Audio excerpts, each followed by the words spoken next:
Western India in which year would it have been, I'm not sure, early 70s, when Prabhupada was very warmly received along with his disciples. I mention all of this because when we use our memories, we also make associations. We connect one thought, one memory to another. And in this way, we can entangle our minds in Krishna. The flow of consciousness can gradually become simply the flow of Krishna consciousness. This is our practice. This is what we want to do. So I just gave a little example how one might remember Srila Prabhupada. In this case, I happen to know the background of the photo from which this was taken. And we could elaborate on just this photo and then painting of Srila Prabhupada. But I want to move on.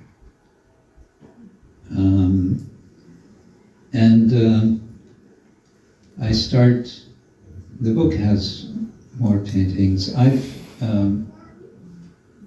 jumped over some because I was showing these in Vienna, and I don't want to repeat myself for myself, although you may not have seen. So I'm jumping to the 9th image in this book of Narada Muni, and we may like to remember lots of different things about Narada Muni. He is represented here in this book in particular to remind us that he brings with him as this sort of transcendental spaceman, as Prabhupada would refer to him. He brings to us knowledge of the avatars, of the Lord appearing in this world. And he himself is a sort of avatar. He is a Deva Rishi, or Deva Rishi, a sage amongst the gods. And we associate him with his Veena. And I always wonder a bit how he manages to carry. If you've ever seen a real Veena, they're quite large instruments. And I always wonder how he simultaneously floats in the sky and plays his Veena. But I suppose for Narada, it's not a problem. It's only for someone earthbound like me to not understand how he does. But now here's an example of what I like to also engage devotees to think about, is the use of our imagination in spiritual life, in Krishna consciousness. The painter, in this case Ramdas, Abhiram Das Prabhu, the late Ramdas, if I remember, he is no longer with us. He would have heard descriptions of Narada, or read descriptions of Narada. I don't know if he discussed directly with Srila Prabhupada. Prabhupada gave quite detailed directions to some of his artists about how certain figures should look, what should be there, what should not be there in the painting, and so on. But quite a bit is left to the artist's imagination. So, for example, here, unless Ramdas Aviramdas had a vision, and maybe it's possible, maybe he had this dramatic vision and Narada appeared before him. If it happened, that's also wonderful, but let's assume that it didn't happen, but he used his artistic imagination to render, based on what he had read, this painting.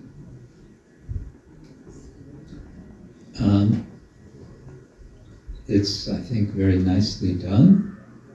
It gives the sense of Narada as being quite free, isn't it? He's not encumbered. You know this word, encumbered?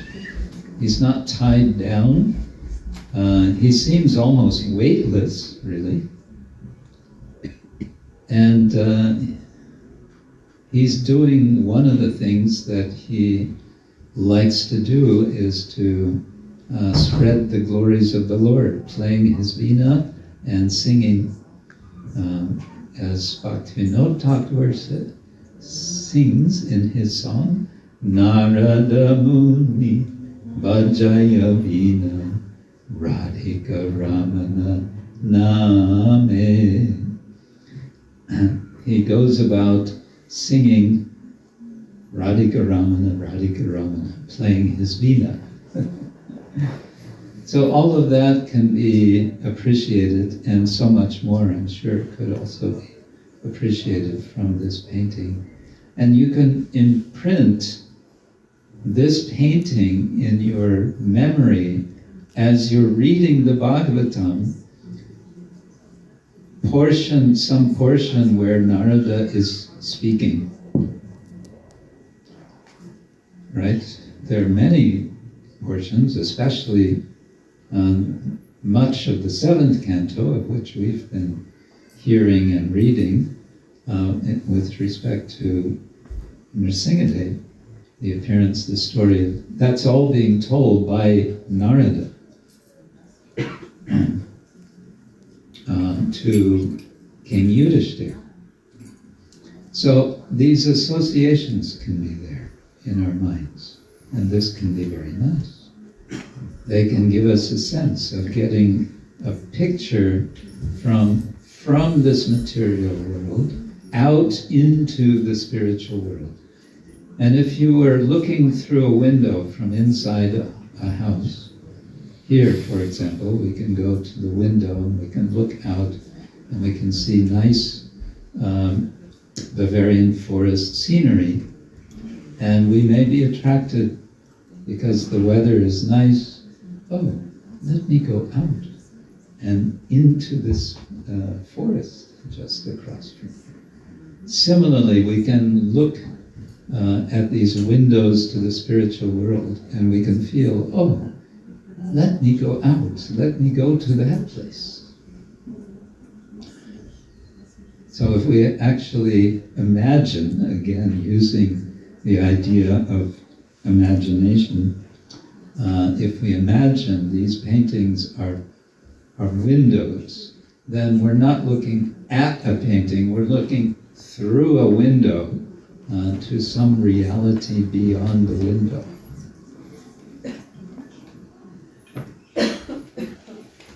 Did that make sense? Yeah. Okay. Now, here's another painting of Narada in a quite different style. The author, the artist is not known. This is one of the interesting images that Madhavananda Prabhu from Puri has put into his most recent newsletter. So then you can also do another interesting thing when you have two paintings of the same theme, is you can compare them. You can reflect about the similarities and the differences. let's go back. Of course, we could say some obvious similarities and obvious differences. But a particular difference that I find with this painting from the previous one is the expression on Narada's face. This is Narasimha from Bulgaria. He is graffiti artist, and he do this kind of graffiti fine art. So this is his. Oh, very nice. Maybe you know. He's doing a lot of paintings now. Yeah. And exhibitions. What is his name? Kardami Kapila Das. Kardami Kapila. Kardami Kapila. Kardami Kapila. Nice, thank you. Okay. That would be good to tell Madhavananda. So this is a different facial expression, isn't it? Yes. What does this expression indicate to you?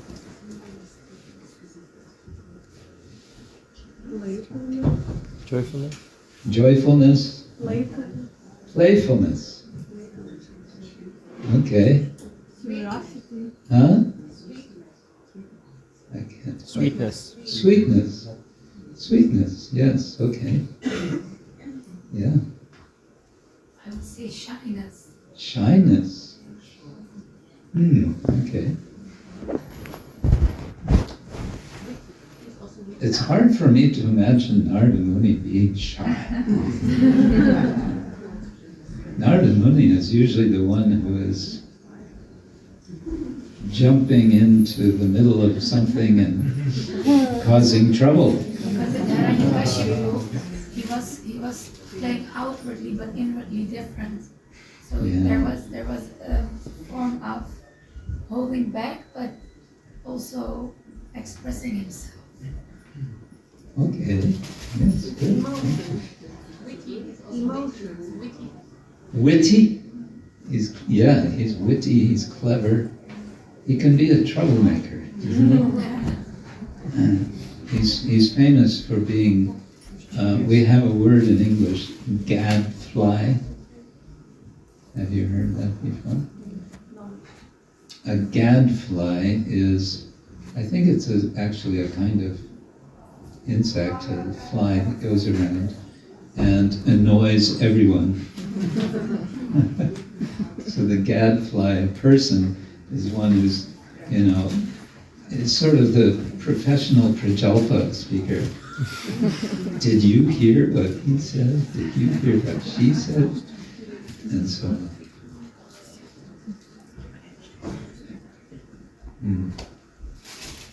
Anyway, so comparison, visual comparison, this you can also do, comparing different images. And this can enrich your memory, your visual memory as well. And it could, who knows, it could lead you, especially those of you who are artists, painters, you might look at both of these paintings and say, yeah, but no, this is not the Narada Muni. I'm going to paint Narada as I feel he should be painted. And this becomes your inspiration, and then you reveal, perhaps, a new perspective, a new side of this special character who is Narada Muni. In this regard, I like to refer to a conversation Srila Prabhupada once had. One of his disciples, I believe they were sitting in Prabhupada's room, and I don't know where, and there were several paintings of Krishna, Radha Krishna, on the walls. And the devotee asked Prabhupada, so we see so many images of Krishna, but they're different from each other. So how does Krishna actually look? How does Krishna actually look? And Prabhupada apparently was a bit surprised by the question. Like, why would you need to ask such a question? Don't you see these paintings of Krishna? This is how Krishna looks. But they're all different. What do you mean they're all different? For Prabhupada, they're not all different, they're all Krishna. Krishna, perhaps in different moods and revealing himself to the devotee, to the painter, the artist, as that artist sees.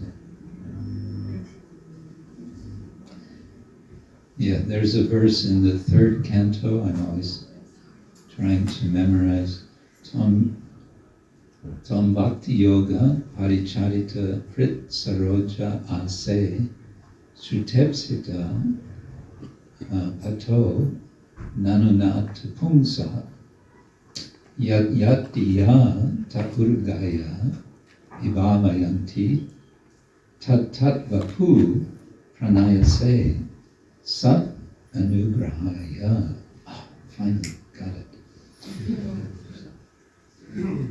That the Lord who is heard about, Shrutekshita, Shruta Ikshita, who is heard and through that hearing is seen, that's my understanding of it, sits ase on the lotus of the devotee's heart. And depending on the desire of the devotee, yat diya, di means, it means a lot of things, but it can mean intelligence, but it can mean sort of mentality, orientation of the mind, the heart. Yat diya ta urugaya vibhavayanti. By their bhava, they cause the Lord in effect, because vibhavayanti is a causative verb. Vibhavayanti tat tat vapu. The Lord's vapu, his body. Vapu means body. Tat tat vapu. In that body, pranayase, the Lord manifests. Why or how? Sat anugrahaya, by his real mercy, by his true mercy, he manifests. So the point here being the artist, and I think we're all potential artists in one way or another, whether it's graphic, whether it's external or internal. So we're all because we're part of the Lord's art. And what was that quote Prabhupada said? Let's go back to it. The greatest art is to understand Krishna, to see the artistic hand of Krishna everywhere. So we are all part and parcel of Krishna, is it not? That's our philosophy, isn't it? Mama eva angsha jiva loke. We are angshas. You can tell your friends, my dear friend so and so, did you know that you are an angsha? What? Yes, you are an angsha of God. Okay. Mamai vangsho jivaloke jivabhuta sanatana. We are eternal angshas of the Lord. Well, if the Lord is the original artist and we are his angsha, could that mean that we have some artistic ability built in? Could be, couldn't it? Are we exercising our artistic capacities? Are we cultivating our artistic capacities? Whether it's graphic art or dramatic art or writing art or dancing art. What other kinds of art are there? Flower art, yes. Musical, written, poetry, yes. Drama, yes. Cooking, yes. Cooking art. Kirtan art, yes. Photography. Maha Swami is one of our kirtan artists. Special artist. What was the last? Textile. Textile? Yes. Fashion design. Designing fashion for Krishna or for the devotees. Maybe we get new brahmachari fashion.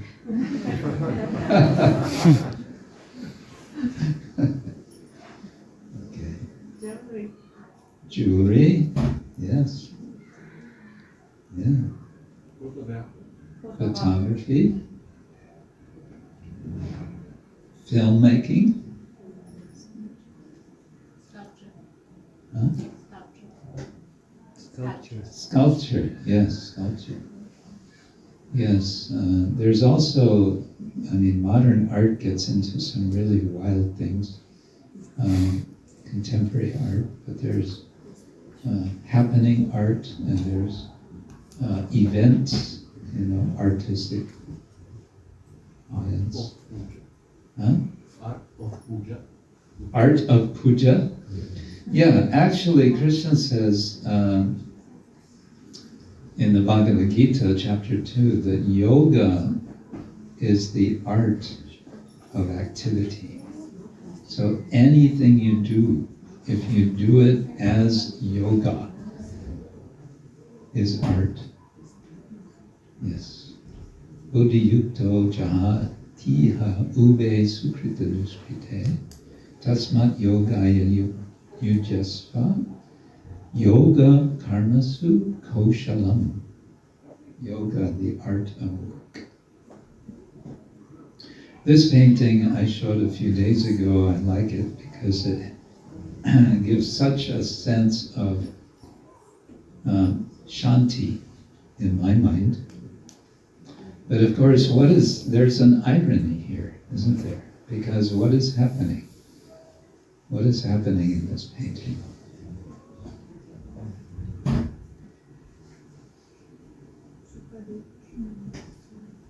Okay, Shukadeva Goswami is there in dress.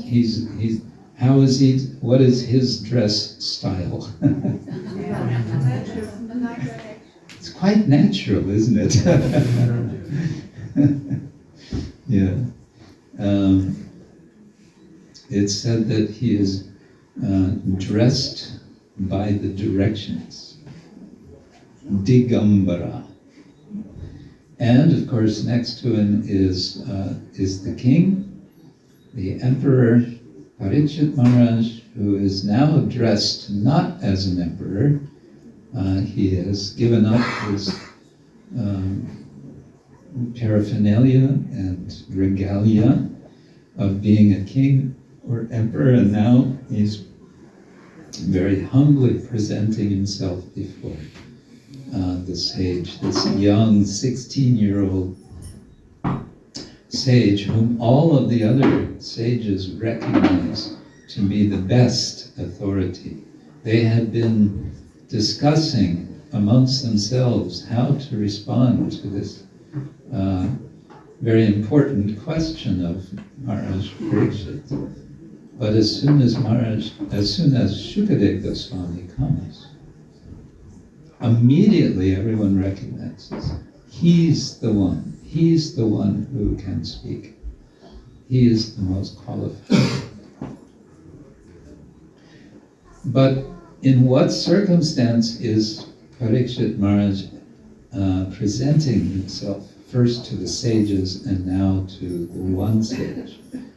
What is the circumstance? The circumstance is that he has just shortly before this been cursed. And what is the curse? The curse is that he will die in 7 days. He knows his time is coming very quickly to an end. And so he feels great urgency to hear the answer to his question. What is his question? What is the duty of a person who is about to die? So that question that we can imagine he is presenting to Shukadev, he is submitting to Shukadev Goswami at this time, is a question of great urgency, acknowledging or recognizing his utter helplessness and utter vulnerability, and the danger in which he finds himself. And therefore, on the one side, the painting as a whole gives a sense of peace. Shanti, shanti, shanti, right? And on the other side, sort of hidden within the painting, and a lot of very interesting analysis of we may say, worldly painting, is showing the sort of hidden messages within great art of this world. What makes it great is often the depth of meaning, which is not always so obvious. Anyway, this painting I find very striking in this respect. What do you think? Feels almost like two worlds. Two reflective worlds, but still the same. Uh-huh. With Krishna and Parikshit Maharaj. And the other side is less Parikshit Maharaj and Krishna is more intense. And the other side is more perceiving in the sense of what is happening. Yeah. It falls a little in the background, but still it's there. I don't know. Uh-huh. Yes, good. Thank you. Any one painting you could, reflect on. In fact, one art critic or art historian advises that if you ever, I don't know if any of you are frequenting art museums. I do. Whenever I go to Oxford, I like to go to the Ashmolean Museum. They have very extensive, it's not just art, it's goes all the way to ancient Egyptian things. I just like to look and reflect on how Krishna is present in this world. Anyway, he recommends you go to an art museum, don't try to look at many different paintings, just go and look at one painting, or maybe two paintings. Just, bring your portable folding chair and sit down in front of one painting and just meditate. So we can do that also with these paintings in Srila Prabhupada's books. Srila Vyasadeva, here we get the name Hans Olsen. I don't know who this is. Anyway, painted in 1983. We understand that it is Srila Vyasadeva who gives us all of the literature that we are hearing and reading. So one could wonder, okay, who is this Vyasa? Well, here he is. We're getting a painting we're getting a window out, maybe out of his bhajan kutir to see Vyasa sitting on his veranda. And it looks like he's writing. We hear the story of how he composed the Mahabharata with help of Ganesha as his secretary. That story is not to be found in the earlier editions of the Mahabharata, but it's become part of the tradition that this is what happened. But now let's look at his expression. What do you see in Vyasa's expression here?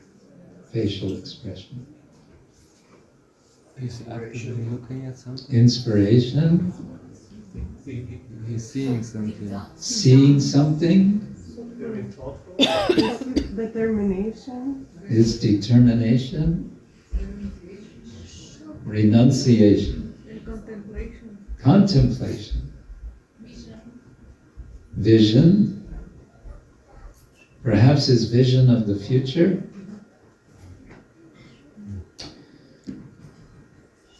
So another way to engage with a painting such as this is to connect it to a specific verse or a series of verses in the Bhagavatam.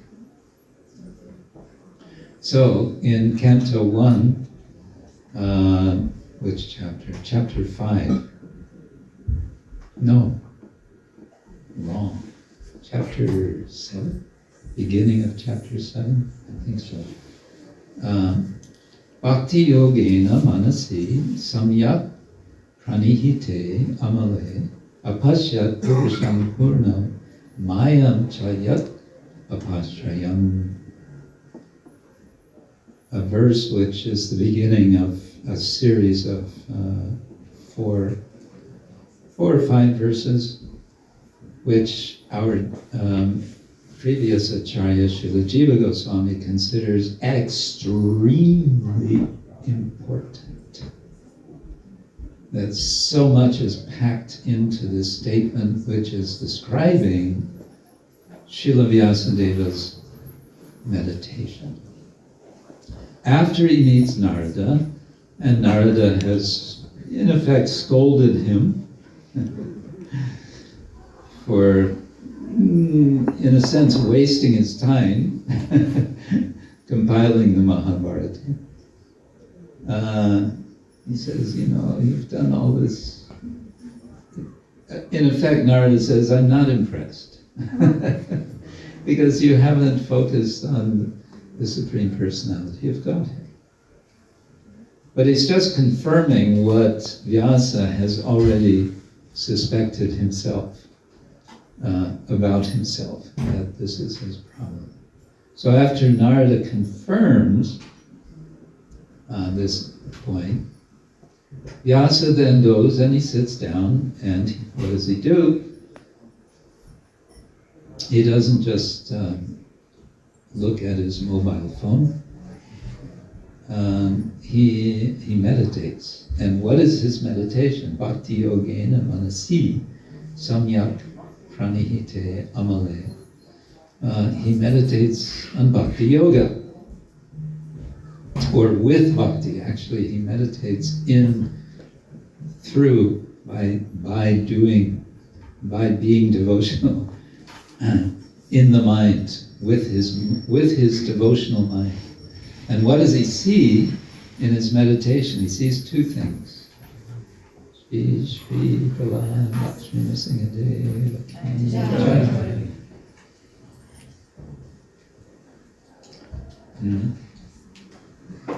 He sees Krishna's spiritual energy, and he sees his material energy. He sees both. He sees them side by side.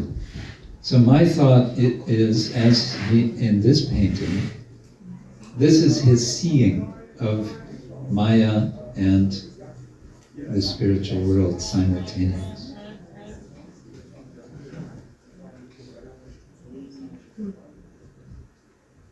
That's what he sees, but what do we see? We see an image of Vyasa,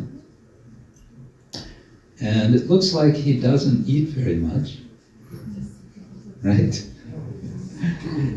Why does he not eat very much? Well, maybe nobody is cooking very well for him.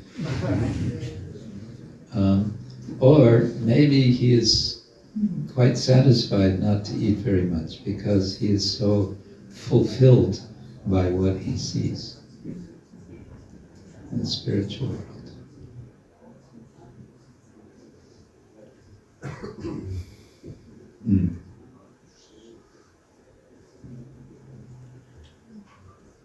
Okay, Hare Krishna. We come to the first, of course, Vyasa, yes, Vyasa, Narada, they're also avatars of a particular type.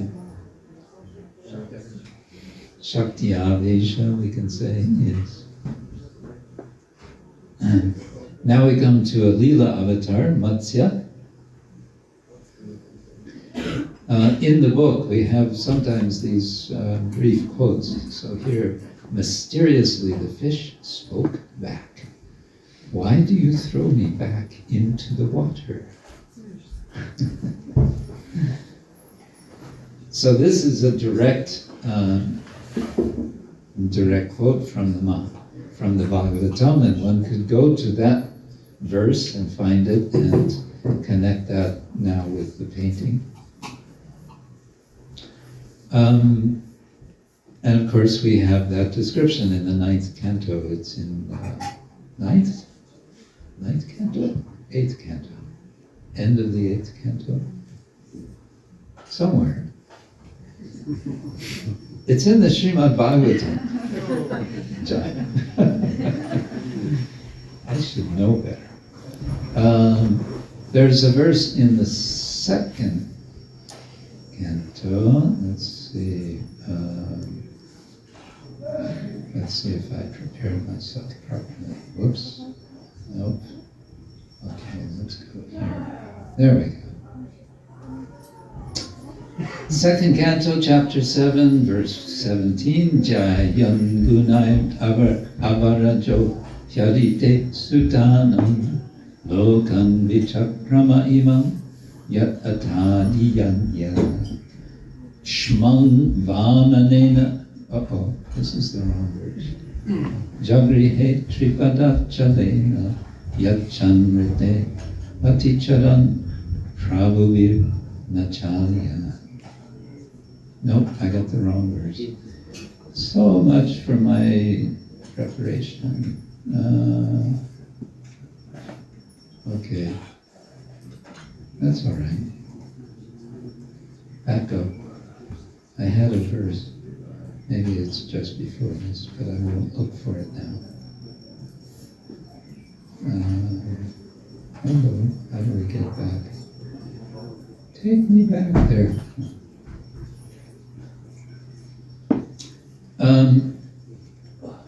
Who's the man with the fish? Anyone know?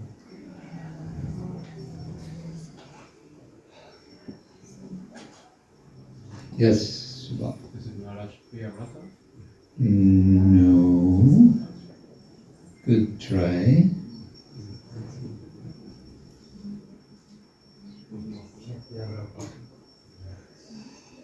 Say again. Satyavrata. Satyavrata Muni Maharaj. Yes. He's going about his business. He's, I think he's just finished bathing, and he's taking some water in the palm of his hand, and along with the water, what happens and what comes? A little fish. And the little fish happens to speak. Perhaps speaking perfect Sanskrit. And this is the beginning of the Matsya Lila.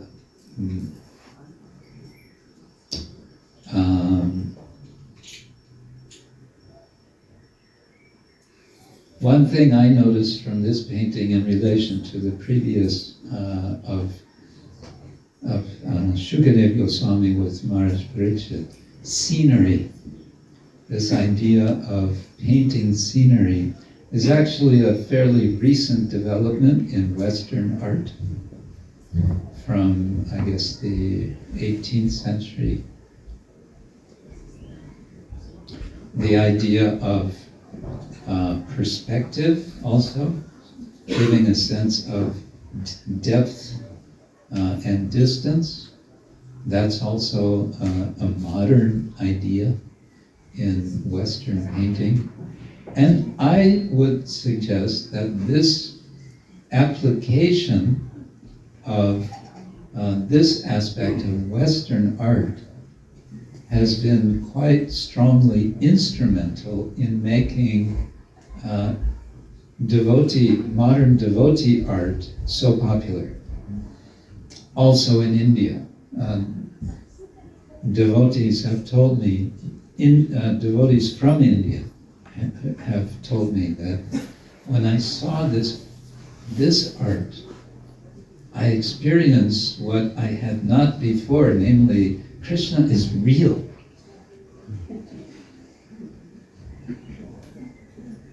This was different from the sort of Indian art that we are accustomed to, which is not to minimize the value of Indian art. It's a different way of seeing. It's a different way of seeing. But perhaps in this regard, we should jump. Whoops. In the Indian art, Maharaj, Yeah. there is still room left for a lot of imagination. Oh, yes. Of depth. Yes, yes. Yeah. Where is it? Oh, here it is. Here we go. Thank you. Yes, it's a good point. There's, in fact,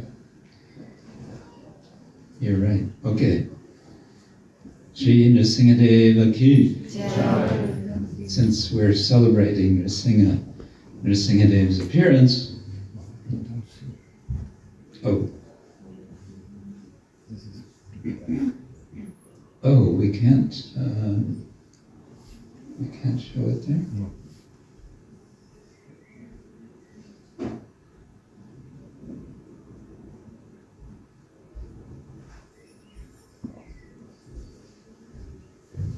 No, I know I can show these. I wanted to show that. Oh, then it's too complicated. Okay. Sorry about that. Next time I'll be better prepared. I had a very nice image of Narasimha, very amazing image. Okay, next time. That's all right. All right, let's move on with avatar art for a few more minutes, and then maybe we can see if there's some discussion. We have a little more time. Vamana. Shri Vamana Dev ki jai. Does he look like Vamana here? Trivikrama. He looks more like Trivikrama, doesn't he? Yeah. Vamana becomes Trivikrama. Did you know that? Did you know that the Lord can change his form?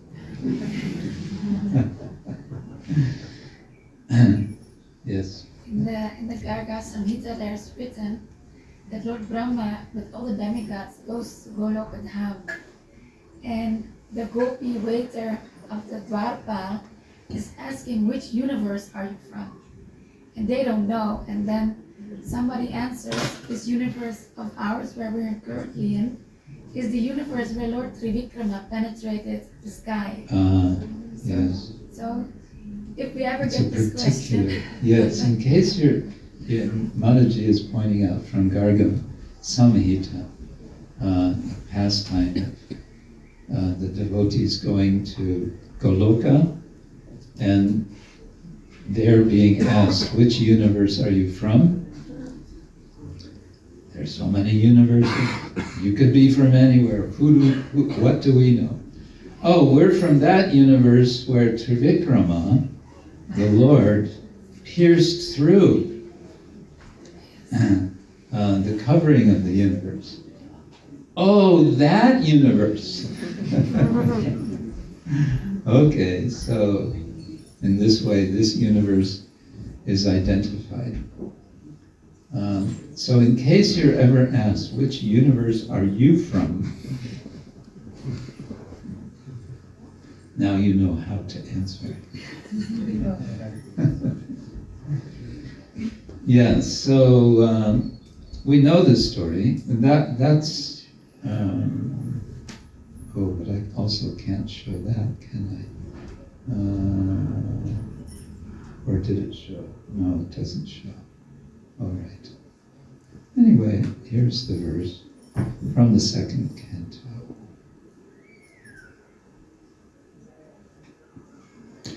The Lord, although transcendental to all material modes, still surpassed all the qualities of the sons of Aditi, known as the Adityas.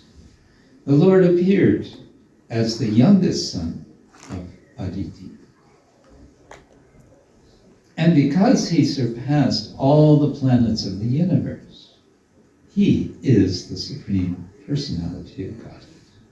On the pretense of asking for a measurement of 3 footsteps of land, he took away all the lands of Bali Maharaj. He asked simply because, without begging, no authority can take one's rightful possession. That's all in one verse. That's one of the wonders of the Sanskrit language, is how compact it is. There's so much there. Of course, Srila Prabhupada also sometimes embellishes a bit and explains within a verse what is not explicitly in the Sanskrit, and he would take it from the commentaries or from his own ecstasies. But what I just noticed from this is the emphasis on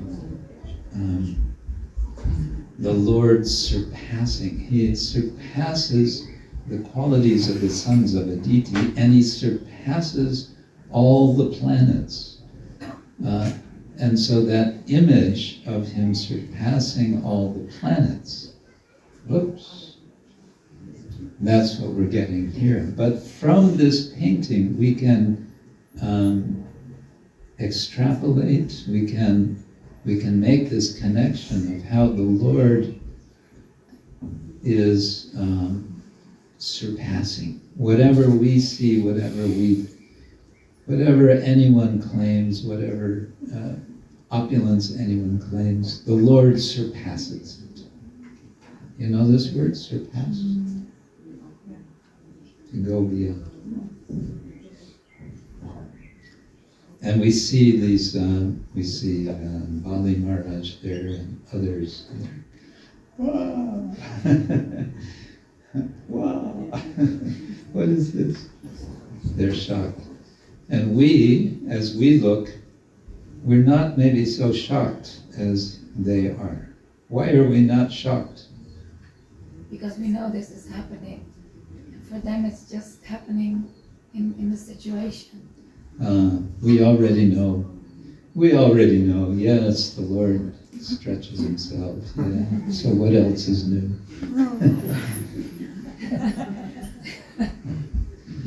But if we look at this painting and see it as a window into the spiritual world and take into account the wonder and the shock of those who are looking on, then that can remind us of how wonderful are the pastimes of the Lord, isn't it?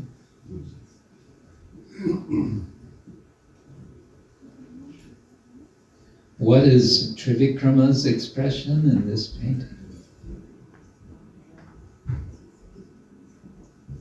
Power. Back here, I don't see. He looks like he makes it very easy. What he do. Makes it look easy. Yeah, very elegant, very nice. Elegant. He's dancing. isn't it? Yes. Any other?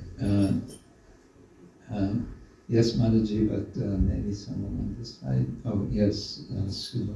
Really very majestic, also very mighty. Majestic and mighty. Yes. It looks like he is holding the ceiling because he's growing and growing and he wants more room. Yes. Yeah. He's the universe is too small for him. Huh?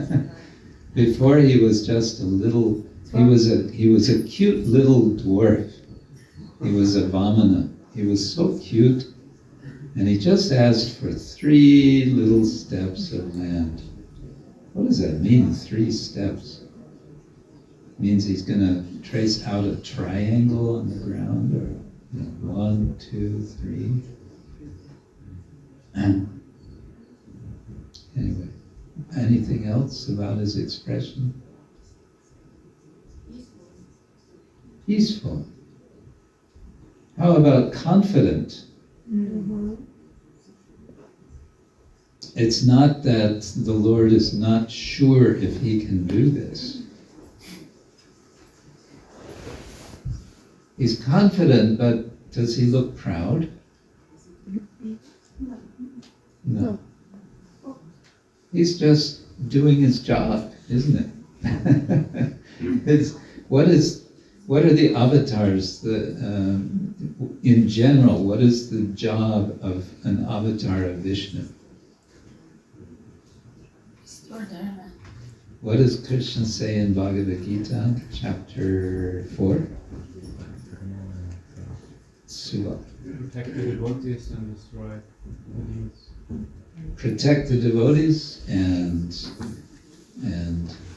chastise the demons. And what else? Establish the principles of Dharma. Establish principles of Dharma. Yes. And Whenever religion rises, yes, whenever irreligion rises, to re-establish. Yada yada hi dharmasya glanir bhavati bharata abhyutanam adharmasya tadatmanam tadatmanam. At that time, yada means whenever, yada, and tada means then, at that time. Tada, atmanam, myself, srijami, I manifest. Oh, it's raining. Or is it snowing? It's raining, okay. Rain is good. That means successful yajna.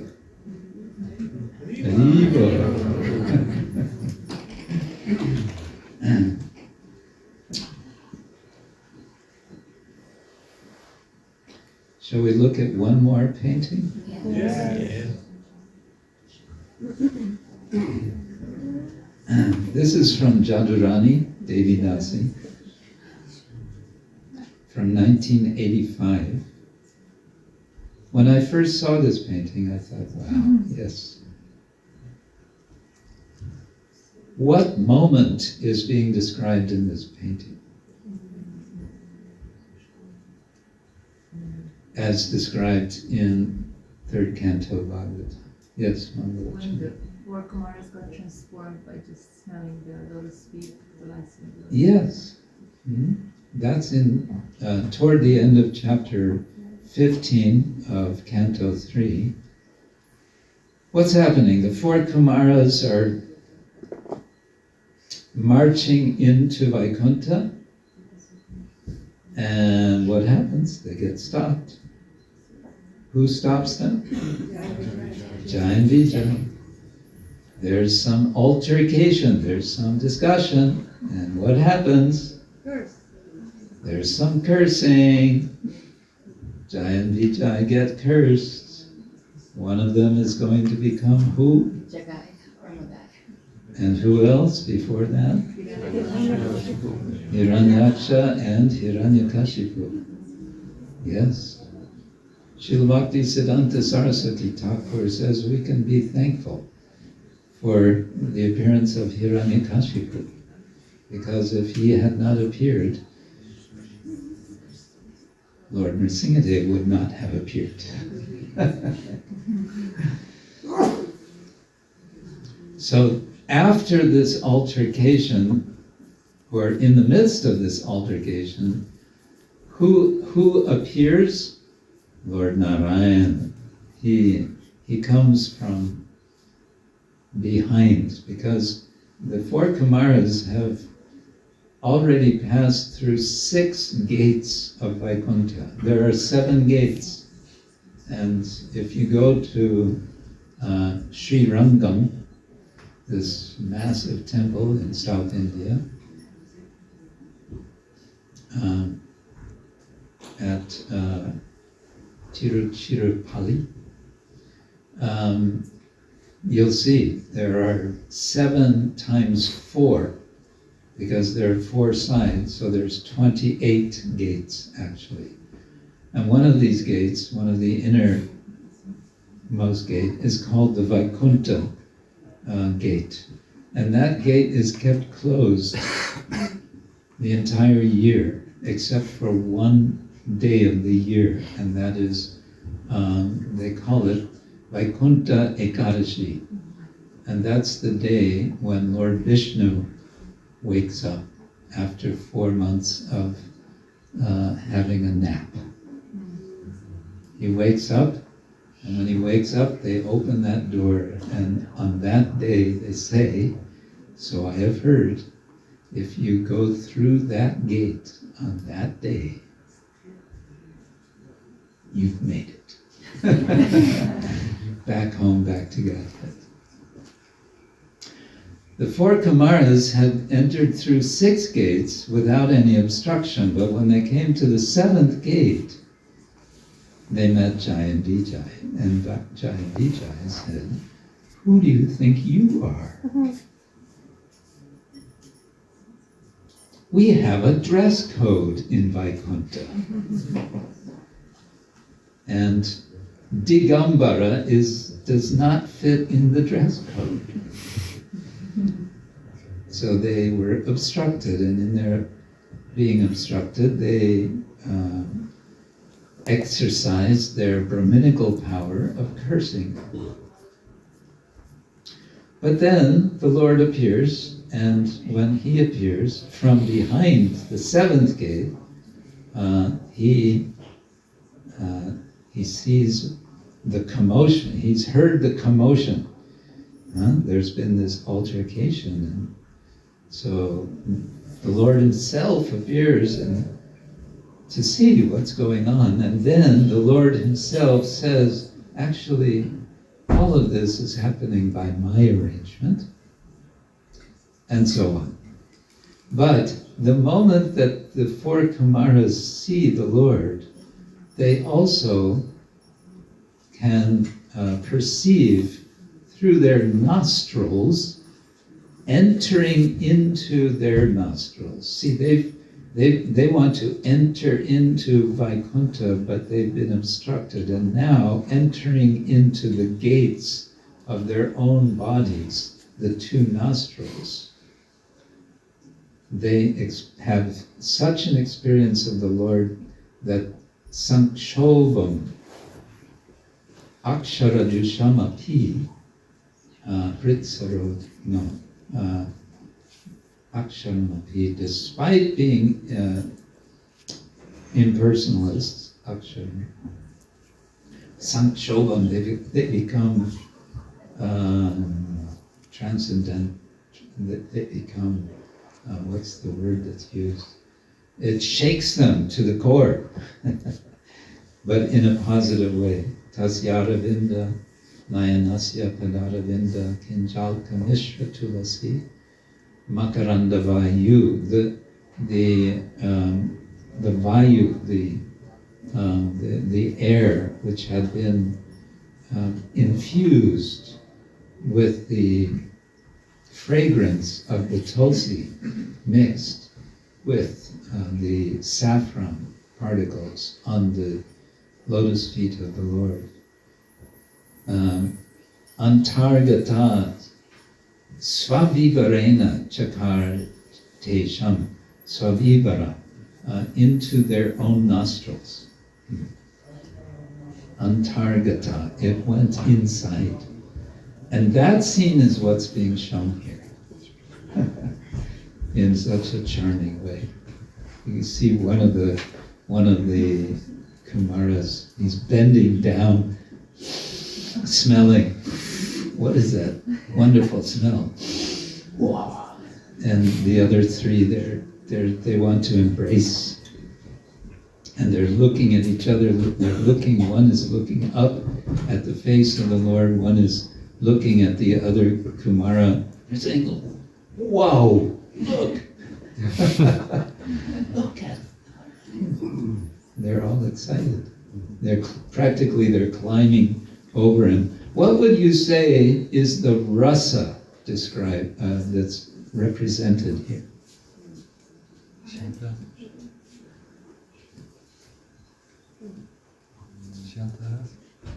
Shanta? Vatsalya. I think it is Vatsalya. Yeah. What is Vatsalya? Parent-child, and it can go in both directions. We usually think of Vatsalya as the mood of a devotee being a parent of the Lord, right? Or an elder. And the Lord is a small, helpless child.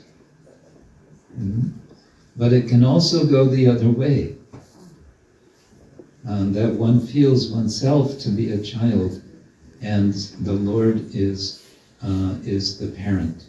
And that is also the rasa that we see as we are viewing Sri Sri Prahladam's here on the altar. So all of this you can draw from seeing such an image. And you can take this image, you can take the previous images with you. We can do a little review. Maybe one or another of these you'll remember as you are taking rest this evening. And then you can wake up and remember another image. So like this is one way. So my humble suggestion is this can be one of the, let's call it a spiritual tool for our practice of Krishna consciousness as we practice smarana, shravana, kirtana, Vishnu, smarana. And this is visual smarana. So these are just a few of the images from this one painting. There was many years before this book was published. There was another large format book published, and I forget. I think it was called Krishna Art. And I remember I was in Alachua, Florida in 2006, and I met, I think he had been president of the temple in the Krishna House Preaching Center in Gainesville.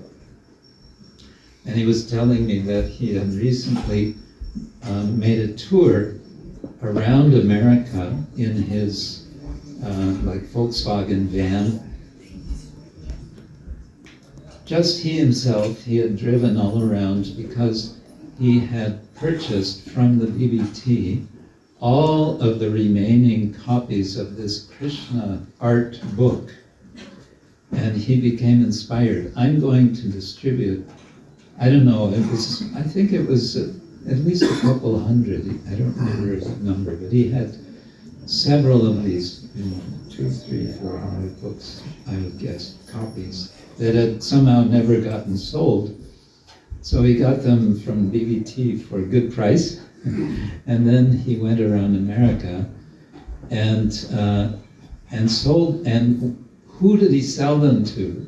He went to tattoo artists.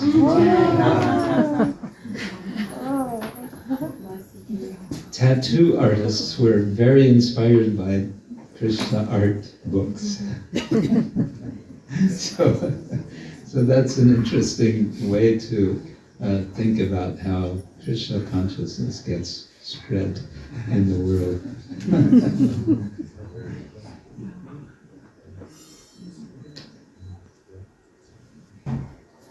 So I think I will stop there and Hare Krishna. If you have any comments or questions, yes.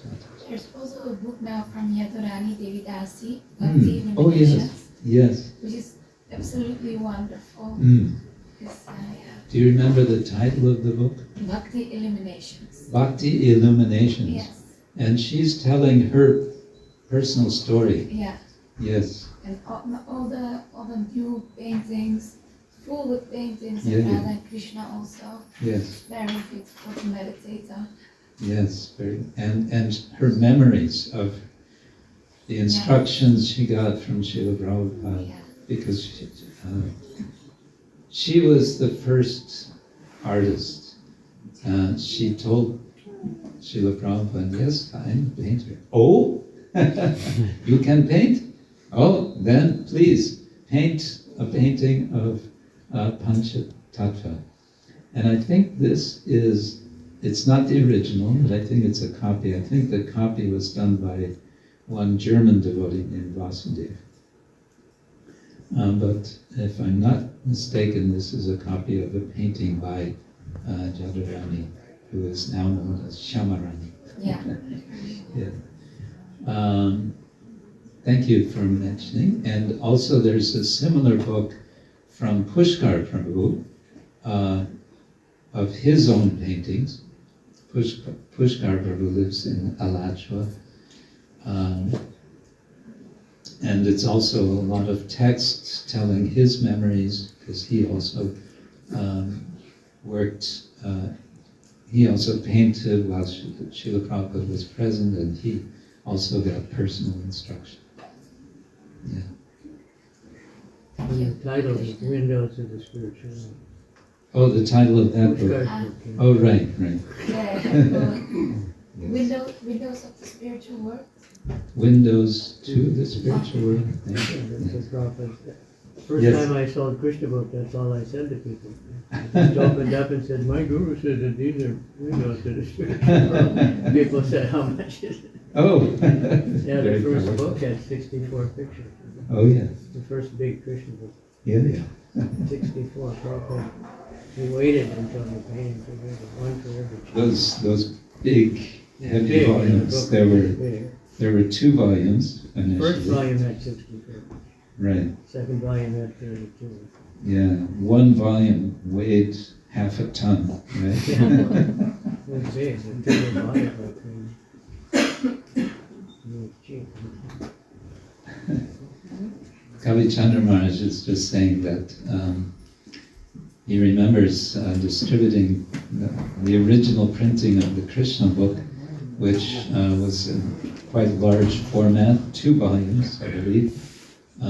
It had a kind of silver cover with a painting on the front, and there were 64 paintings in the first volume alone. And when he would distribute the book to people, he would say, these paintings are windows to the spiritual world. And this would convince people to take the book. How much do you want for it? Yeah, nice. Yes. I was just wondering on the same phrase that, okay. Does it work? Yeah. Working, yeah? Do you think so? No, it's Maybe not. No. I was wondering about the phrase that the paintings are windows to the spiritual world, even though many portray or happen activities at the material world. So if you could explain this a bit, how to properly think about it, even though it happened in the material world, but it still is playing the spiritual world. They're windows into the spiritual world precisely because they are illustrating spiritual events and personages. The Lord's appearance from the spiritual world, when he appears in this world, that is an extension of the spiritual world.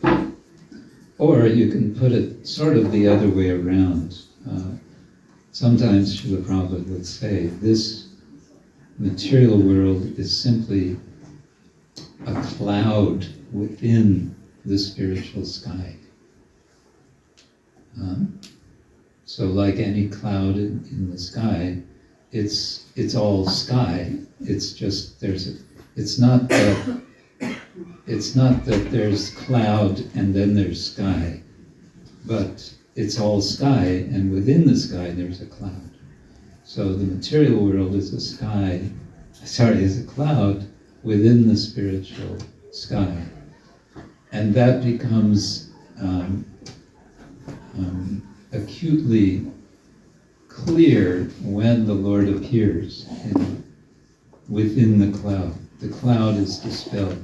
Krishna Surya Sam Maya Hoy Andakar Jahan Krishna Tahan Nahi Maya Adhikar. When one is in the sun of Krishna, there is no question of darkness. Krishna is like the sun, Maya is like darkness. When one is in the sun of light of Krishna, there is no question of darkness of mind. So I think in that sense. Yes, Ekha. I couldn't grasp the point that the paintings are windows to the spiritual world. Like I can understand if, like the early paintings, Srila Prabhupada told the artist how it looks like and how it should look like, or the artist has a vision. But if it's just imagination of the artist, isn't it a window to the imagination of the artist? This is the Purva Paksha. You know what is Purva Paksha? This is the preliminary conclusion, or you can say also the doubt, or the opposing position in Vedanta philosophy. Purva Paksha, Siddhanta. So the Purva Paksha is, no. This is only a picture that shows us the imagination of the artist, nothing more. Well, that would be true if it weren't connected to Shastra. We understand Shastra is giving us vision, Shastra Chakshu. And so what I'm saying about imagination is that it's supplementary to the vision which is given by Shastra. And when I say Shastra, it can be the broader sense of Sadhu Shastra Guru. That is a sign to start. So that's the basic. Shri Shri Pranana Lakshmi Narasimha Ki Shri Prabhupada Ki Windows to the spiritual world Ki